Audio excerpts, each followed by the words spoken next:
Good evening. This is George Harasz with George's Family Matters Live. Today is Tuesday, December 20th, 2016. Um,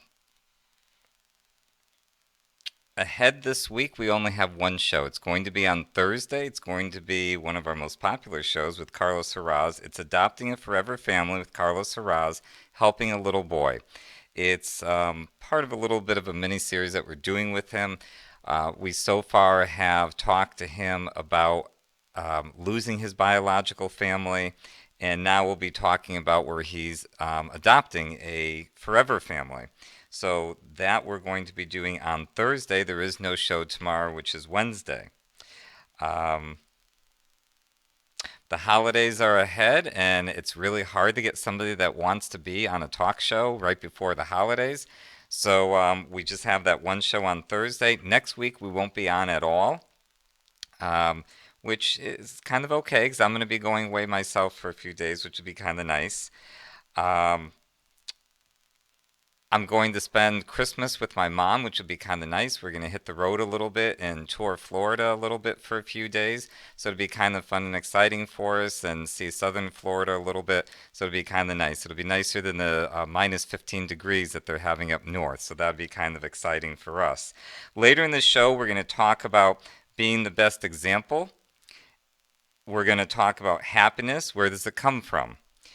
Today's show is A Broken Man, A Broken Heart. It's Interview with George Harasz by Suzy Mitchell Collin, part two of two. So she started last week and had some really great questions, so we decided to extend it into this Monday as well. And with me on the phone is Suzy Mitchell Collin, author of the book Dismantled. Suzy, can you hear me? I hear you, George. Hi, Hello. how are you? I'm well. How are you? Good, thank you.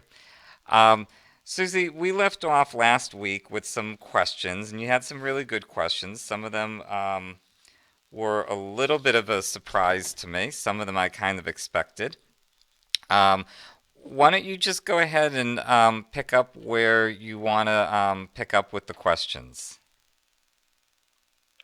Well, last week we talked about the background more in depth of what happened to you when you adopted your 9 children and the diagnoses that you faced, and how did that play out with you and Doug. And that was very, very fascinating. And it was such a large story that we decided to probably be best to do it in 2 segments. And so, moving on from what we talked about last week, when we were talking about coping with the severe diagnoses that your 9 adopted children had, most of them had. Um, and I didn't get to the next question on my list, was talking a little bit about what were your days like raising that large family. It didn't become large all of a sudden. You had the first 4 adopted children within the first year, or a little bit more than the first year, when the fourth one was adopted a little bit later.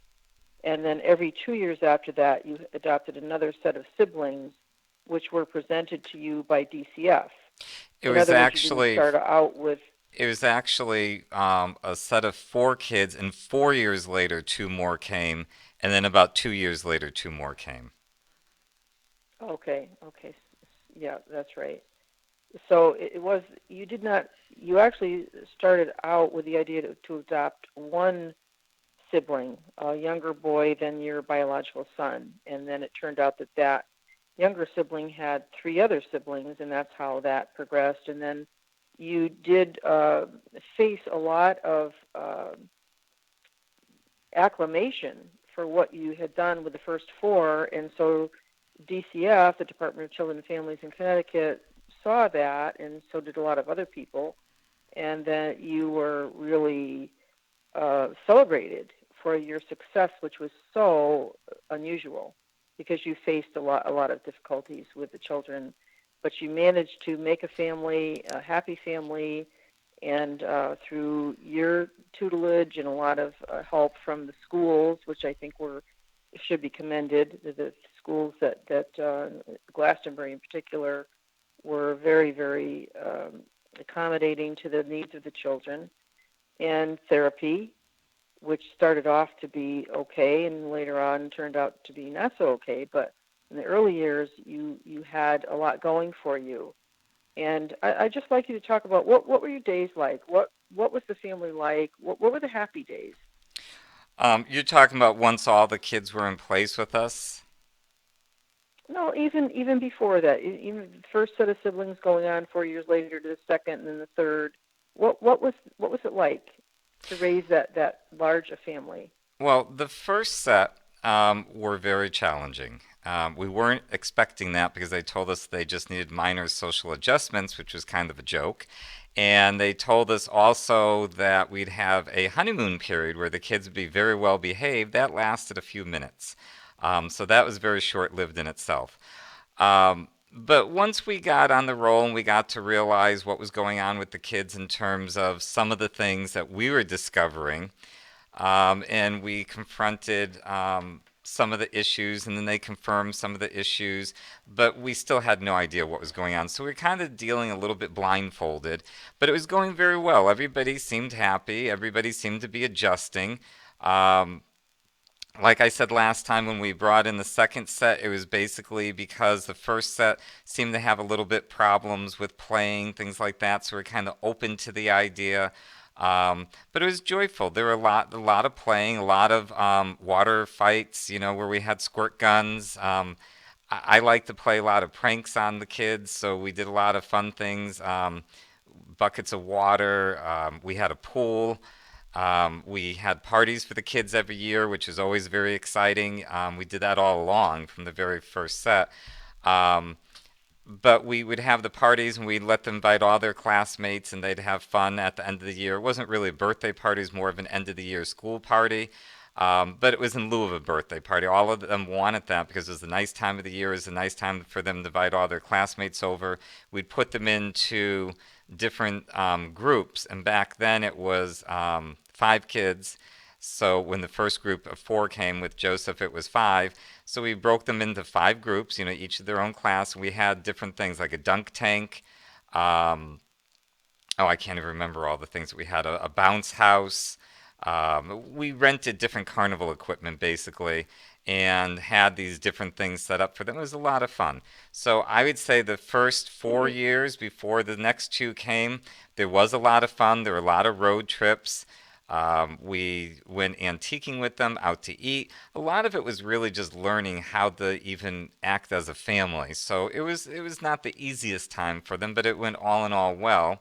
And when the next 2 came, I think everybody felt more joy. And I think the reason for that is there were little kids in the house. That part felt good for everybody. I think it made them a little bit more loving in a lot of ways, in terms of being able to share things more, in terms of just having some little kids around, I think felt good to everyone involved. So I would say that was And how prob. old were they when they came, George? How old were the next set when they came? Oh, I don't remember. I think we went over that last week, but Oh, it was a four year years and a half. after they came. So, No, oh, what was that? I mean the second set when they came to you. How Oh, old were how they? old They were were they those were pretty kids? young. Oh, Yes. 1 and 3. So they were very young. Yeah. So they came, it Yeah. added a lot of joy, a lot of playtime. And I always gave the kids chores. I know that's not a popular thing in this world anymore, that you give your kids chores, but it's actually a very healthy thing. So I always had them do chores, light chores. They had, each of them had a night. The oldest had Monday, then Tuesday for the next oldest, and we just went down the line and they would set the table, help clear the table, things like that. Sweep up after we are done eating around the table to get any crumbs and food. So everything went pretty smooth. When the second 2 came, again, there were a few more chores in terms of getting those 2 to do something, and they did, and they had fun doing it. And I'd put them with the older ones to help them, so they were interacting. We went for more trips. We even flew to Wisconsin to the Milwaukee Zoo. I believe we even took another trip by plane. I can't really remember if that was with them or if that was before, but we flew to Wisconsin to visit grandparents at one point. So we took a few plane trips a few times, and that was fun. It was a lot of kids, a lot of packing, a lot of stuff to bring. But we had a lot of fun. And by the time the third set came, it was a little bit harder to do that long distance traveling, but we still went on weekend adventures, we call them, where we just get in the car and go somewhere, sometimes to a park, we'd play.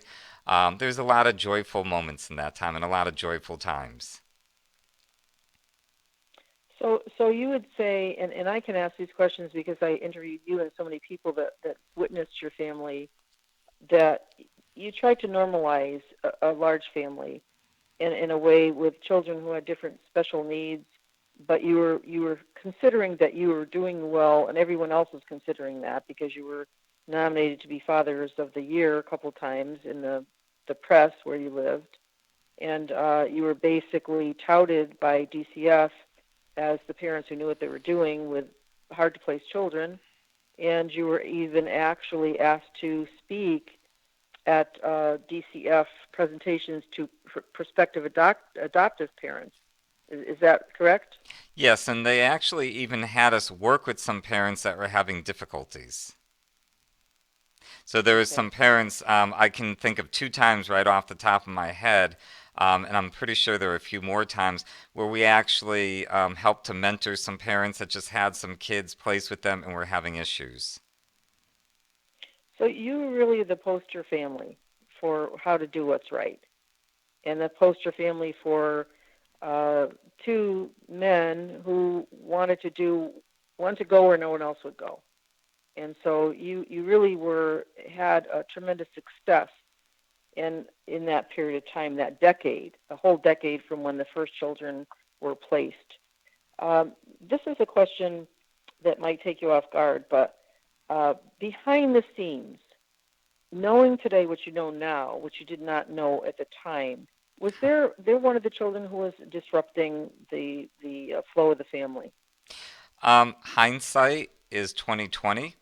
And in hindsight, and even at the time, we kind of knew the child that was the accuser um, was always a big problem in terms of his behavioral issues. That never really changed. There is a long history of him falsely accusing a judge, a DCF worker, a teacher, two doctors. He just had a history of that kind of stuff. Plus, making up all kinds of stories of what happened to him. There were a lot of things that he would make up. He had a lot of anger issues, control issues, things like that. So he was always there. The one that I think snuck under the radar a little bit was his older brother, who was diagnosed with sociopathic tendencies at a young age. He was the one that we really, unfortunately, let slip under the radar because it was hard to see. But hindsight, yeah, hindsight, we can see those things.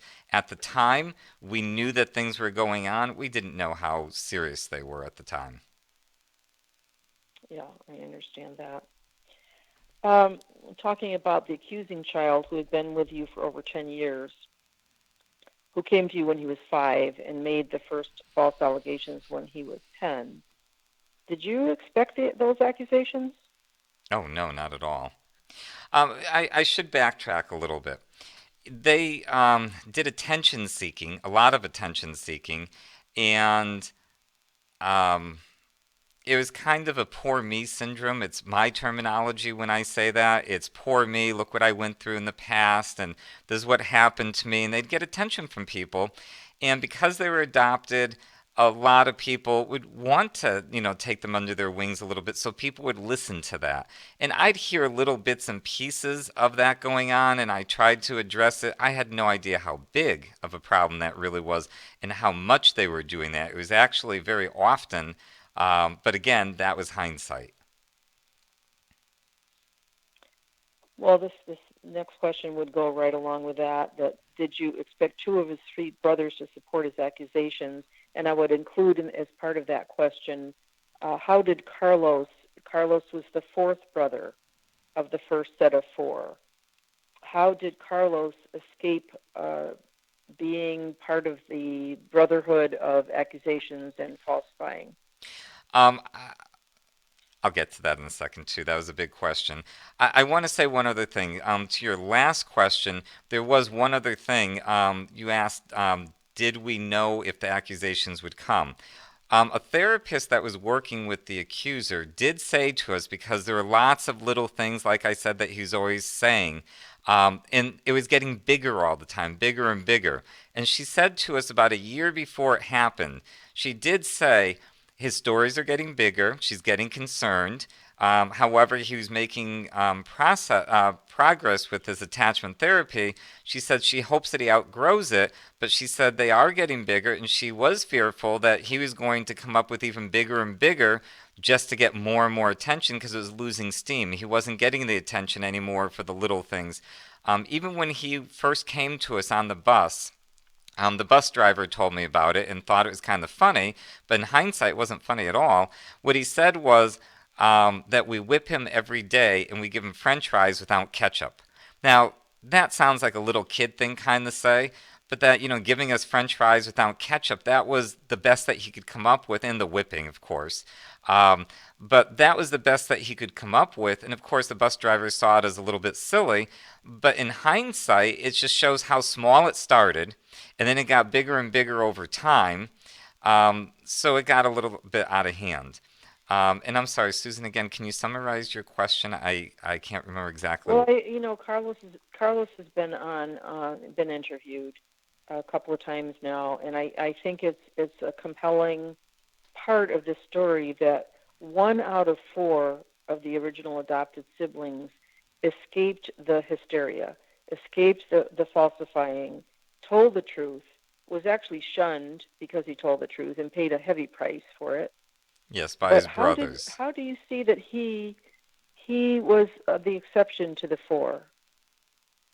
It started when they first came. When we first got out of the car, Carlos walked a couple of steps and he stopped and he looked at me and he said, "What are the rules here?"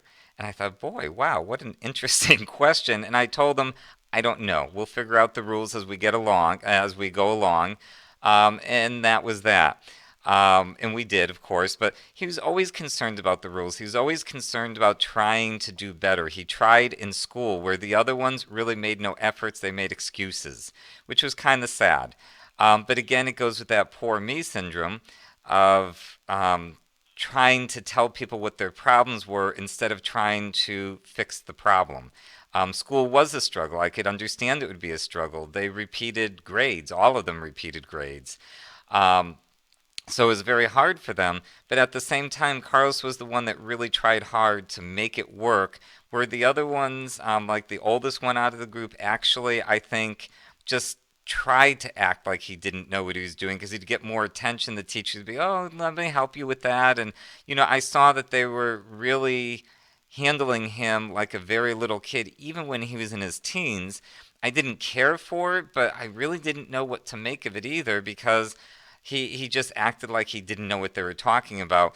But yet with other things, he was very, very sharp. So I really always wondered about it. I still wonder about it to this day. A lot of teachers wondered about it and talked to me about it and thought that he really wasn't really putting his all into it unless they were right there holding his hand. But as soon as they walked away, that stopped. So that was a little frustrating. But Carlos was different than the rest right from the beginning. Well, I think I watched or listened to one of the shows last week with Lori Landry, the reactive attachment, the attachment specialist therapist, and I hope everybody understands who's following this that she's one of the most highly regarded attachment specialists in the state of Connecticut, and she really knows what she's doing. And she's the one that you referred to, I believe, when you said she predicted that something was going to happen to ramp up the stakes It because was her. And she was the going first by, accuser was. I'm Yeah, sorry. go I was ahead. just saying she was going by predictable behaviors, as she said. She said it's all predictable behaviors. They're textbook for attachment disorders. She said it was nothing that didn't surprise her, or nothing that surprised her, and that's what she based her prediction on. She said, he's followed the course of, what's predictable all along, so that was just the next phase. She just figured he's going to ramp it up. Yeah. Well, I think when she was talking about that, I don't know if it was in the context of that the first accuser would ramp up, but she was talking about Carlos, how he was able to switch his belief system over to I have a chance now and I'm going to take this chance. I'm not going to look at myself as a victim of my past, the past meaning before they were adopted. And he was able to just have some strength, some inner strength to see that he had a chance and that he was able to take it where the other three were having difficulty with that. So I thought that was, I would recommend if anybody's following this series to go back and listen to what Ms. Landry had to say about that, because I thought that was really good, not just for this story, but for any story. That people really, when they have a history of tragedy or problems, dysfunction in their lives or families, that there is a possibility you actually can reframe your thinking to say, okay, I'm going to use that to make me stronger. No, I'm not going to sit in it and wallow in it. And that's the key. And I think she made a good point with that. So just a plug for that show where she made that point. I think it's very important, not just across the board globally. So my next question is, so the first accusation came 6 months later. The youngest child, your youngest adopted child, was only 4.5. And when the police decided to drop the investigation on the first allegations that were made because they were not credible, when that happened, within days, a new allegation came from your youngest child, who was then 4.5 years old, who had been deprived from seeing you 4 months because the DCF was trying to terminate your parental rights. Um, how did it affect you when that youngest sibling came forward 6 months later with new charges? Um, First of all, I want to say the police didn't drop the charges, they closed the case.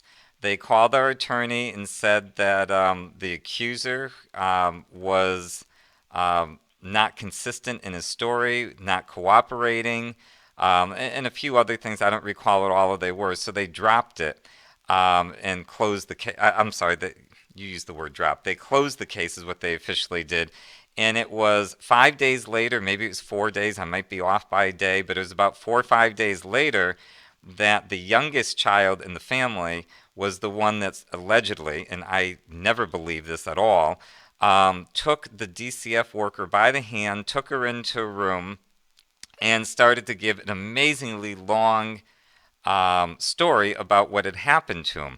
But if we backtrack to April of that spring, and this was in August, so we're talking 4 months earlier, in school, because he was in special ed, his goals for the following school year were to be able to answer questions with an appropriate 1 to 2 word answers. His expressive language skills were very, very lacking.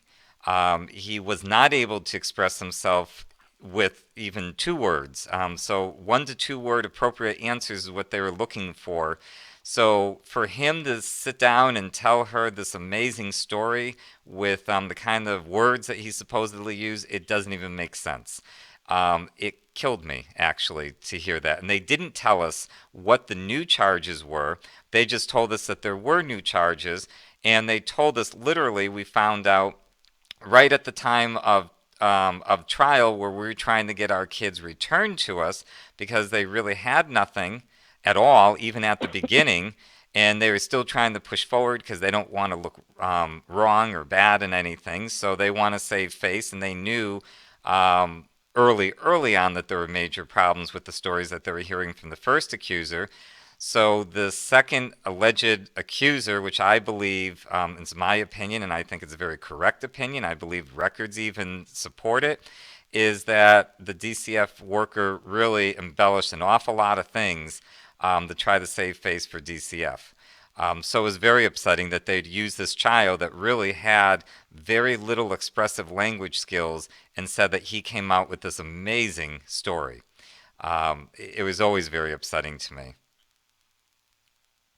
Well, actually, to my recollection, it was not 4 months later. It was only a couple of months later from the end of the school report, which is like the end of May or June, and the alleged report of accusations came about 2 months later. But my it's a while ago now, so my memory could fail me on that. But it Susan, wasn't I, very long I anyway. could be off myself on the exact time, but I'm not off by much, but I think that the basis of it all is there in terms of, the main points of it. Well, now just an aside from that, you did actually your attorneys showed you a forensic that was taken at one of the Hartford area hospitals, in which the youngest alleged accuser was being led by the forensic examiner. And tell me what was that was like to watch. It was actually very painful, very hurtful, because it's outlined in the book. We'll go over the book in a couple of minutes. I just want to put a plug in that for you. But the forensic is in there. I think the most disturbing part was they just kept asking him the same thing again and again and again because they weren't liking the answer. And finally, at one point, because she kept saying, "How does daddy touch you?" And he put his arms around her and gave her a hug around the waist area, gave her a hug, put his cheek against her, and gave her a nice hug. And she took his hands off of him, or off of her, took both of his hands and removed them and pushed them back a little bit and said no, and then asked the question again. He told her how daddy touches you. It was a hug. And that's what he was showing her.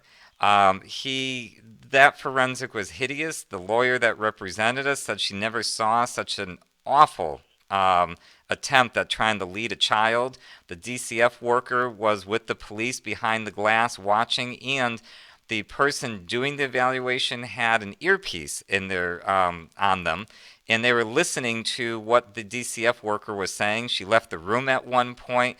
It was an awful thing to watch. Them try to trump up these charges and try to come up with something at the expense of a child that was extremely well attached to us, and very loved. It broke my heart, to say the least. She was even suggesting Mhm. words to him where she was giving him choices of what words to use. I mean, it was a ridiculous forensic. I think the book goes over it really well, including the part where she said, "Okay, who lives in the family?" And she stopped with dad, daddy, and a bunny rabbit. She might have put a grandma up there. I don't remember, but that's all that she put up there for the family. There were many more members, and but those are the only two that she wanted to focus on. So just the whole thing was really awful, and anybody that saw that thought the same thing. Everybody along the way. And Susan, I'm going to Yeah, stop as for I one. remember what. You, Oh, oh, go ahead. I'm going to just stop for 1 second. It's 7:30, and at 7:30, I just like to give a little break. You can get a drink of water if you need to. I'm going to put your book up there, the book cover. It's Suzy Mitchell Collin, Dismantled: The Family on William Street East. Um, Much of what we're talking about is in the book. It's outlined pretty well. If you want to see the book, it's on our website, George's Family Matters. It's under um, books, DVDs, and self help. On the left side, there's a menu, and it's under that books, DVDs, self help. You can see the book. And then you'll see I have two circles. One circles where you can read the first 30 pages, and the second circle shows pictures of different homes that we lived in. It helps to bring the story to life for people, and I think it just makes it a little bit helpful. And Susan, I'm just going to ask you a couple of questions about that. That book took you about 4.5 years to write, if I remember correctly. Yes, yes, 4.5 years. Yes, And I just, a lot of investigation, a lot of going through documents, studying them, interviews with multiple people, many with you, Doug, Carlos, and your two biological children, and then many people attached to the case, attorneys and other people that had been involved in the adoptions mm-hmm, and therapists. and it was a lot of investigation on my part. Okay. And Susan, I put our And after the fact came up with the 100% realization that you had been railroaded. Well, that came out at the very end. You haven't even gotten to a question close to that. I'll certainly address that. Susan, also on our screen, I put up our phone number 202-999-4699. Feel free to ask any questions, comments, any kind of concerns you have of your own about your family issues. We'd love to hear from you. If a caller comes in, I'll just kind of try to find a quick break and get you on. And Susan, go ahead. What is your next question? Okay, well, we only have a little bit more, and I want to get through these. Did you, in the process, I observed just such an upsetting turn of events that I could never have prepared for. Did you feel that there was guilt by media? Did you feel that there was gay hysteria or slanted reporting by the Hartford Courant? Well, I'll say this. The Hartford Courant reporter was there in court. He was socializing with the DCF workers, like he knew them all. It was like they were all old hat, like they all knew each other. I was very upset the day that put it to you this way. Anything bad that was said was reported.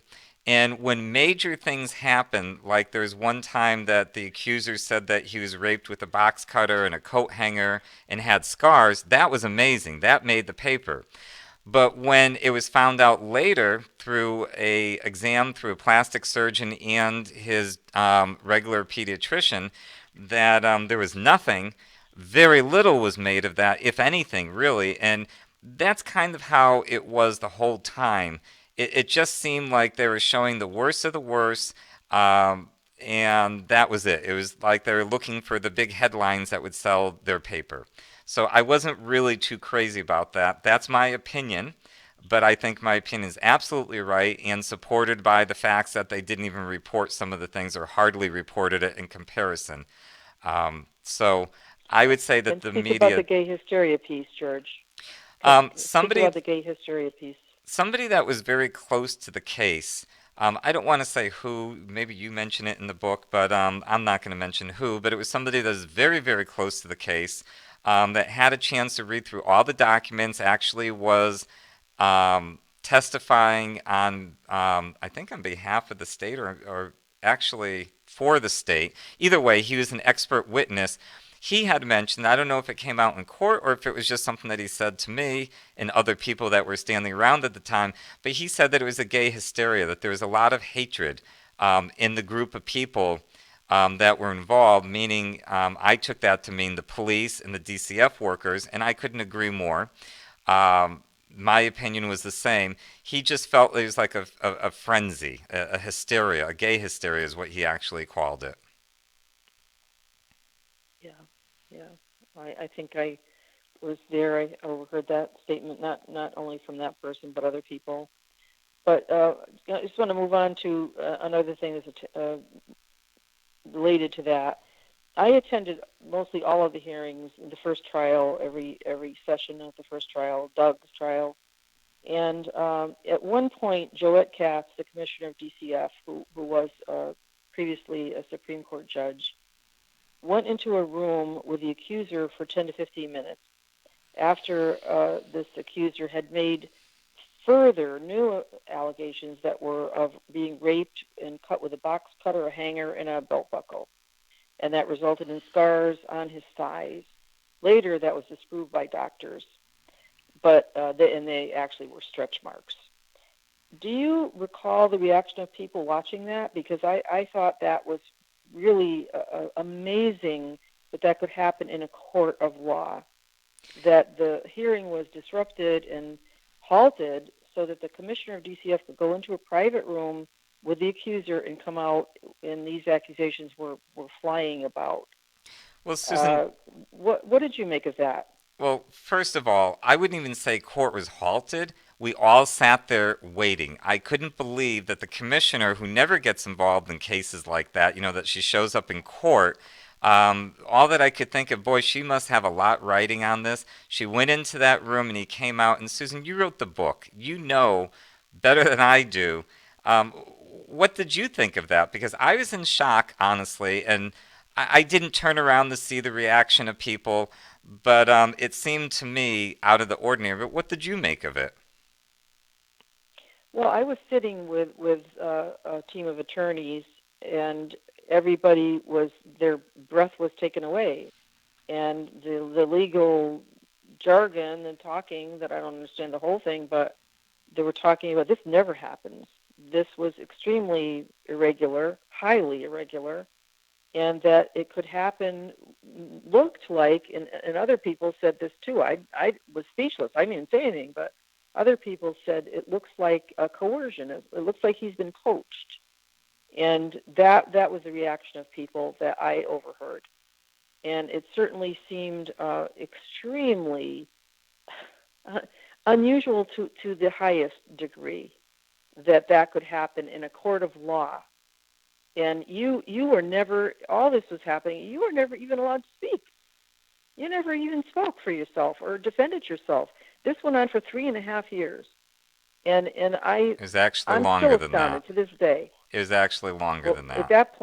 that point, I think it was three and a half Oh, years, but yes. Mm-hmm. I could be wrong at that point. But it took that long for this the hearing and then the trial to come, and it was just astonishing to me. And my view of the legal system at this point, I'd never had any really legal reason to be in court or to watch something like that. But all I saw was TV, and you know, it was, and everybody there was not just at that particular thing, but how everything was handled was just until Doug's trial, when there was a judge that reached the verdict that she did of not guilty, and slammed DCF for their withholding of evidence. That was I don't even know how that could happen in a court of law. I don't even know how they get away with those things. But until that happened, I was just, practically ready to leave the country. So this is just so eye-opening in not a very good way to me, of these things that could happen. I mean, let's say you were guilty. I don't think you are. I know you're not. But even so, the right to a fair trial was trampled, as was your family, as were your rights. And, there was somebody at the helm of the agency that was in charge of that, and that was Joette Katz. And Mm-hmm. she orchestrated. You have to give her credit for orchestrating the events that happened. And what I see is a cover-up, and that's what I wrote in the book, and I stand by what I saw. It's just what I saw. I didn't want to write that. I Susan, didn't want to see that. I'm certainly not going to say you're wrong in that. I think that she's had a lot of public opinion come out. I've heard a lot of things about her, not even related to my story, that goes along with my experiences of what I saw of her. Like there was a girl that was horrible treatment.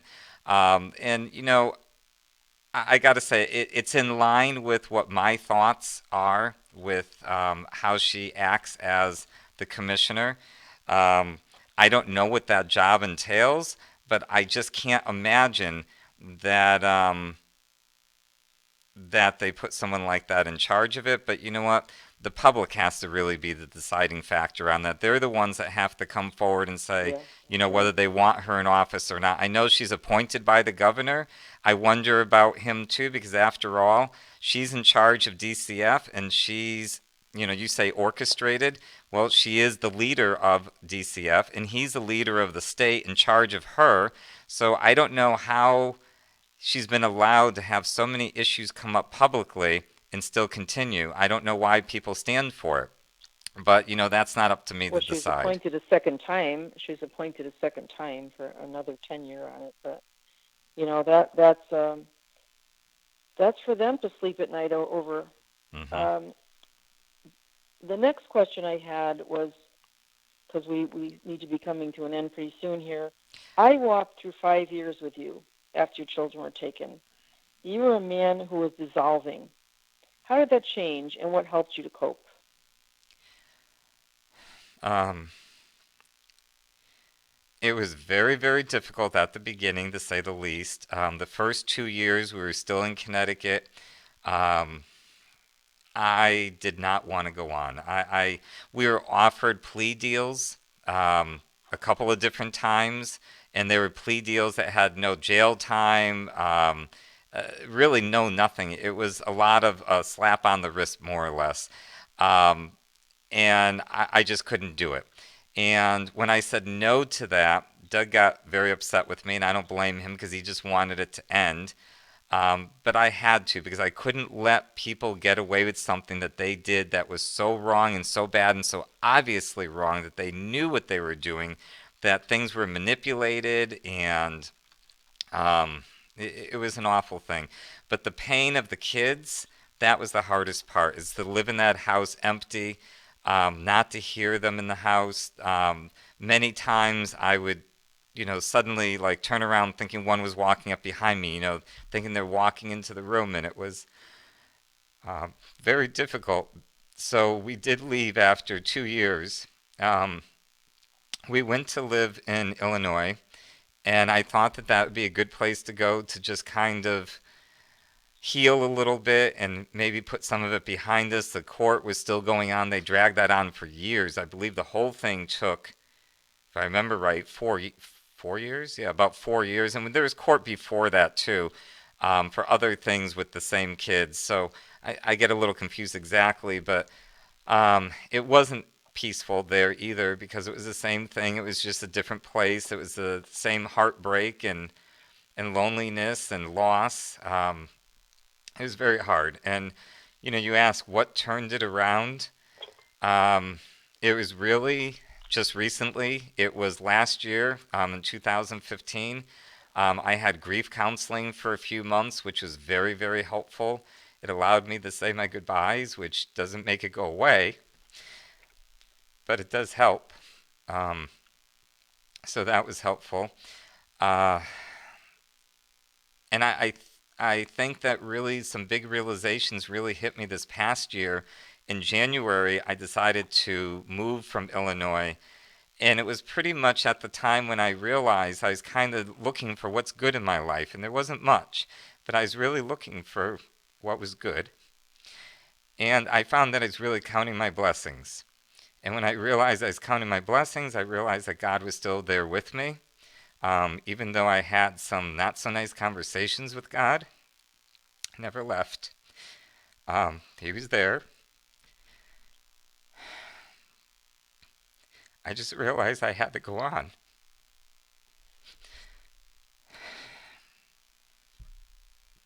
I'm sorry, Susan. And part of my No, I'm so motivation for sorry to hear. leaving was George's Family Matters. I started that right about the time that the trial ended, which was dismissed because they had nothing to bring forward for me. Um, I decided at that point that I was going to start George's Family Matters to help other families, to avoid this kind of a thing. Not only this, but to identify problems that were there that we didn't know how to address. So I want to help people with that, and I decided that's what I'm going to do. And the talk show was the second phase of it, which I started this year because that took even longer, and I had to come up with quite a bit of money to come up with the equipment, um, which was hard. And I think just doing something positive, looking for the good, finding the good in my day to day made a big, huge difference. Looking for what is good. I had my mom with me, who's lived with me for 20 something years. She moved with me to Illinois. When I left Illinois, um, she decided to go with me, knowing that I did not have a place to go to, that we'd be on the road, and I couldn't ask for a better mother in that way. But things are not easy for me, but you manage. You just try your best, and I realize that you just got to find that strength and move forward and find new things in life, which has been difficult. I basically get up very early in the morning. and I work till late at night on my project, which is George's Family Matters. And I just keep working on that. It keeps me busy, keeps my mind occupied, while I'm trying to still get over things. It's not easy losing your kids for any reason. My kids are all alive, which is very, very um, good and peaceful to me, but at the same time, to me, they're gone. And they're gone from my life. I know some of the anguish that they're going through because I hear bits and pieces of what they're going through, and that's very difficult as well. Well, Susan, I'm going to give you time to ask another question if you don't mind. I think I answered that one. Well, I did. I think you did, and I'm sorry that it's still so hard for you, and it probably is never going to stop being that hard because when I look at grief, grief and love are two sides of the same coin, and when your grief is so substantial and all encompassing, it's because your love was. And so I don't think there's any way other than to feel the grief because you loved them so much and continue to. So, I wish I had a way to say that that's going to stop or end, but it probably never will. And I feel so sorry that you still have to pay for something you never did. And the fact that when you're trying to get employment or housing, people Google your name. And although the charges were dismissed, they want to run 100 miles in the opposite direction from you, which limits your choices and your possibilities. And I just feel so sorry that there's so much hatred and prejudice in this country that's alive and pulsing right now that you don't get a chance to show people how loving and caring and what a great person you are. And is speaking of your mother, that she's chosen to stay with you through these unstable times. It speaks volumes to me for both of you. Love really is, and the fact that you still are struggling to this day is because you love so much, and that's why you grieve so much. And there's just something that's very poignant about that, and I just wish I could make it go away, but nobody can. But the fact is that you're trying to help other people through your tragedy and your suffering so that they might not have the same thing happen to them Susan, I want to is speak to that. I've had over the last it's been has it been 2 years? I'm not even sure. George's Family Matters started about 2 years ago. The talk show started this year, or maybe it's a year ago. I'm losing. Yeah, about a year ago it started. During that year, I've helped several families. I've helped specifically two different people that were thinking about suicide that were going through some things. I helped some families that were having problems with children, having problems with DCF. I really enjoyed that. It makes me feel valuable. It makes me feel good to help people. It's just part of me. It's in my nature. Since this has happened, I think if I was to summarize it, I'd summarize it this way. For the false allegations, the false charges that were brought up against me, I received a very real life sentence of what's on Google. Um, People that want to be haters, it gives them a reason to hate. It puts a shadow over me. Even when they dismissed the case, the prosecutor had absolutely nothing to bring forward, but yet they just had to throw in just a little bit to throw a little bit of shadow of doubt into people's minds. And that to me was infuriating. I think that was my biggest reason for wanting to bring a lawsuit forward. Other reasons too, but that was one of the biggest. That was just more insult to injury.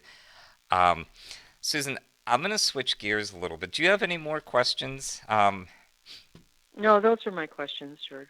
Good, because you know what? Honestly, I'd like a little break from the questions. It brings a lot of emotion to me. If there's any callers that want to call in with questions or comments, I'm going to put the number up in a minute again, but it's 202 I'm putting up right now a quote that says, "Be the best example you can. I'm sorry, be the best example you can. Be of what you want in the world." So, be the best example you can be of what you want in the world. I have to say, Susan, I try to live that all the time. I'm not patting myself on the back, it's just what I try to do. If I really believe that people should hold doors open for people, smile at people, be friendly, be kind, be understanding. I've learned myself, don't look down on people, because the thing that stands out in my mind, and I see the quote every once in a while here and there, it talks about don't look down on people because you can be in their situation in the blink of an eye. I went from an extremely, extremely loving, happy life where everything is going very well to literally going to wait for the school bus to come home and never having the kids show up and starting a nightmare with that. So it happens very, very quickly. So I've always believed in it, and especially now, be kind to people. And the other quote that I want people to talk about, and even you can comment, Susan, is this one is it's got two people standing next to each other. One of the persons on the right is holding a jar that says happiness on the jar. Person on the left is saying, "Where did you find that? I've been searching for it everywhere." And the person holding it says, "I created it myself." Now, that is Carlos as well as me. Carlos has Yeah. learned that you look for happiness. It's not going to come bite you in the face. It's not something that you can go buy. It's not something that you're going to find through a relationship with someone. It's something that's going to be in you or it's not, and it's something that you got to work for. And you asked me about, it ties into it. You asked me about how did I kind of recover or heal. Again, the grief therapy was huge, counting my blessings, but also realizing I need to find my happiness. I need to find something that's going to make me happy again. And that's a big piece of it. Did you want to comment on either one of those? Well, yeah, this kind of sums up this something that I love, this quote by an inspirational speaker, Kent Keith. He said, "People are illogical, unreasonable, and self-centered. Love them anyway. If you do good, people will accuse you of selfish, ulterior motives. Do good anyway. Give the world the best you have, and you'll get kicked in the teeth. Give the world the best you have anyway." And I love that, and it's true of you. God bless you, George. No, thank you, Susan. You asked some um, very difficult questions. I did not know what your questions were ahead of time. I'm not surprised with what they were. Um, it was a very difficult time in my life. But I just want to let people know George's Family Matters Live, this talk show, it's not about me. There's going to be a lot of interviews coming up after the new year, quite honestly. We've been kind of taking it a little bit easy on the interviews only because I'm getting used to the equipment. We had a lot of technical problems at the beginning. All of the ones with the broadcast of the show where I lost things like literally 2 minutes before the show would start, and I'd look and there would be a big red question mark in all my little thumbnail shots, which means I had nothing to bring on at that point. So that happened a couple of times due to some issues with the programming and the computer. We're still having problems with the phone, I'm going to guess, because we haven't received any phone calls tonight. If somebody wants to call, you still can. But my feeling is it's happened other nights that there was no phone call, and I think the reason for that is that there's phone issues. I could be wrong on that. Um, but either way, if anybody wants to call in, please do. We still have a couple of minutes before we close. And Susan, thank you. That was a great interview. We'll probably have you back in a few months again to talk about the book again, because there's so many different topics in there that could be brought up that I think should, especially help me with it. There is, I know that there was a couple of pages in there that you got from a place in New York. I recommended to you that you contact them. What was that on? Oh, yeah. Yeah.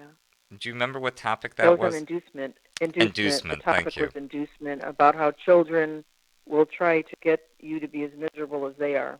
Hmm. That was excellent from New York. That was from New York. That was really excellent. That will be And a they topic. gave permission to print that, and that's in the book. And they gave permission to print that because I didn't print actually the whole of their article because of space limitations, but they are wonderful. If our Connecticut DCF had known half of what this agency did, this would not have happened to you. I think a lot of the problems were because there were workers there that didn't really have an education or the mindset to understand that some of these things that were going to happen that did happen were predictable, and that's a shame. It's just a shame because these people are supposed to know better, supposed to be the experts. Yep. Well, But that agency in New York was just wonderful, just wonderful, I love that inspirational. article when I first saw it. That was very helpful in raising the kids. And by the way, that article and other articles around George's Family Matters. And if you call, I have tons of stuff that's not even on there. So call, talk to me about your problems. Off the air, we have our number on the website under Contact Us. You can email me. If you have any questions or comments about tonight's show, email those as well. We'd love to have them. Even if it's a year from now, if I get a question about it, we'll answer it on Fridays. We always have a Friday show. We won't this week, but there'll be a Friday show where we answer things like that. Today's show was A Broken Man, A Broken Heart, interview with George Harasz by Suzy Mitchell Collin. It was part two of two. This was originally not going to be a part two, but it was. Um, Susan, thank you for being on. The author of Dismantle the Family on William Street East. And a Merry Christmas to you. I know that that's coming up in a couple of days. Oh yeah. Um, Merry Christmas to you, George, and everyone out there. well, thank you. And A coming up, blessed Christmas. thank you. And coming up later this week on Thursday, it's our only other show that's going to be on this week, is Adopting a Forever Family. And just so people know, a forever family, that's very well known in the adoption world. That's how they call adopted families. They refer to them as a forever family. So, Adopting a Forever Family with Carlos Harasz, helping a little boy. On behalf of George's Family Matters, have a good night and Merry Christmas to everyone. I hope everyone has a safe weekend. Go out, do something kind for someone, even if it's just a smile, because I know that smile on your face is going to help someone. And if it doesn't help a stranger, it's certainly going to help you having a smile on your own face. So enjoy your holiday weekends for whatever you're celebrating, and much love and safety to everyone. Good night. Good night.